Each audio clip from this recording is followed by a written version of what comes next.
Assalamualaikum warahmatullahi wabarakatuh. Hai anak-anak, berjumpa lagi dengan Ibu pada pembelajaran Al-Quran Hadis.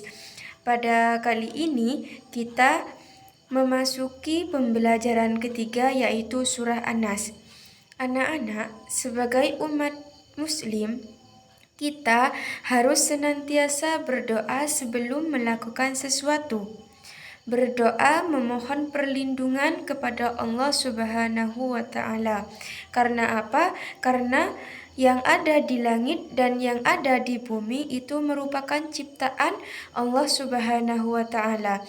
Salah satunya ciptaan Allah Subhanahu wa Ta'ala yaitu malaikat, manusia, jin dan juga setan. Nah, malaikat ini adalah ciptaan Allah yang paling patuh kepada Allah.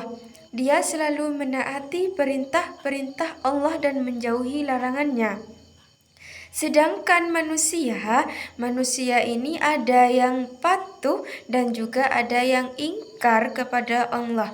Sedangkan setan ini adalah ciptaan Allah yang selalu mengajak manusia untuk berbuat jahat.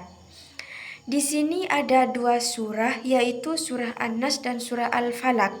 Kedua surah ini dinamakan dengan surah Mu'awwidhatain, artinya dua surah perlindungan, karena dapat dibaca ketika meminta perlindungan kepada Allah, baik itu dari godaan atau kejahatan setan maupun manusia. Anak-anak, sekarang kita belajar mengenal surah An-Nas. Surah An-Nas itu merupakan surah ke-114 di dalam Al-Quran, atau bisa disebut lagi sebagai surah terakhir di dalam Al-Quran. Kemudian surah An-Nas itu terdiri dari 7 ayat. Dan surah An-Nas itu tergolong surah Makkiyah karena diturunkan di kota Mekah. Nah, anak-anak, kapan kita bisa membaca surah An-Nas? Nah, yang pertama saat kita mau tidur. Kenapa kok kita harus membaca surah An-Nas saat kita mau tidur? Karena takut ada gangguan, baik itu gangguan dari manusia ataupun gangguan dari setan. Jadi sebelum kita tidur, kita harus meminta perlindungan dulu kepada siapa? Yaitu kepada Allah. Yang kedua, saat kita dalam perjalanan.